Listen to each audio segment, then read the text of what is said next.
Thank you guys for coming in. My name is Chris Johnson, and I will be talking about public sector unions. When I was a kid, my mom had a garden, and in this garden she had multiple types of flowers and orchids. And from this garden I learned that a single weed could destroy the entire garden. What it would do is actually drain the water around it and kill the flowers that were around it. And it would also actually grow deep enough that it would actually start choking the roots of the nearby flowers. Now, when I think of this idea of weed killing an entire garden, I think of public sector unions. Public sector unions can grow and grow without any visible limit and can drain the resources of our local and state government. Public sector unions should not be allowed to roam free and unchecked. As I go on, we will see the largest reason why public sector unions are bad for the economy, how the local and state governments can actually thrive without them, and what we can do as citizens to limit the power that unions have. Okay, but first, let's talk about the problem. Again, the problem with unions is that they affect the state and local governments financially. Financial issue with local unions is that they have a stronghold on compensation costs, the compensation and pension costs of union members. What that does is it means that the local and state governments have to pay for that kind of stuff. So the higher it is, the less they have to pay. The less they pay for it for a lot of other things because they have to pay those costs. So some of these areas are actually like children's education, medical, and other stuff like that. In their article about rising costs of employee compensation, Edwards talks about in 2008 the total cost of wages and benefits from state and local workers was $1.1 trillion, which was half of the $2.2 trillion in total spending by state and local governments. Edwards goes on to say that these costs, these compensation and pension costs, are expected to rapidly rise in the coming years. Now, this problem isn't as out of control as it may seem. Many state and city governments are actually making reforms to limit the pension costs of unions and reform unions and keeping them from growing out of control.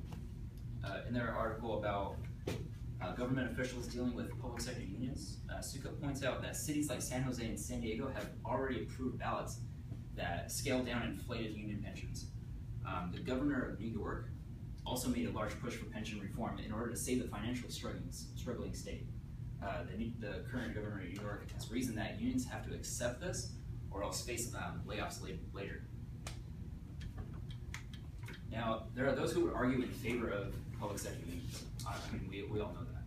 And what they would say is that unions provide job security and fair wages. And to this, I agree. I agree that job security is important. I agree that fair wages are important. But at what cost? If the public sector unions are draining the financial resources of our local and state governments, and they aren't able to pay for our children's education, they aren't able to pay for medical stuff, like how is the compensation and pension of individual workers more important than our children's education and the health of our citizens? So where do we fit in? Reforming union pensions is one way that the government can limit the power of the union, the extent of the union can go. But us as citizens of the city and state have the power to limit unions as well. Someone who's knowledgeable of union rights and union powers and processes is a very valuable person. There are strong candidates to limit the unions as well. They can help stop unions from overgrowing.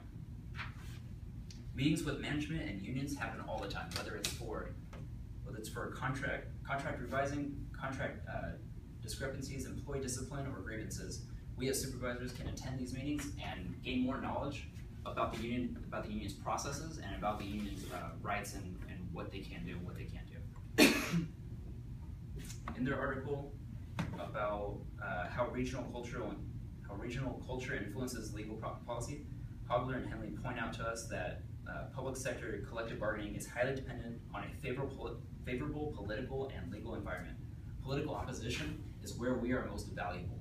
That is where we can most effectively succeed in defending against union overgrowth. Okay?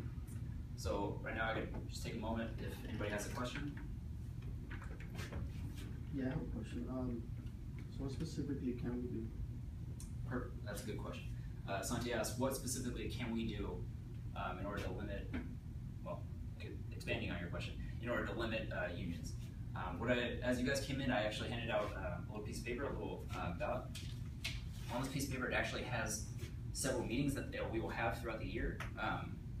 There is a union contract advisement, there's weekly grievance hearings, and employee discipline. These are some of the things that we can attend, and whether we watch or participate in, we can learn more from union rights from union processes, and just how we can be more politically adept in the situation.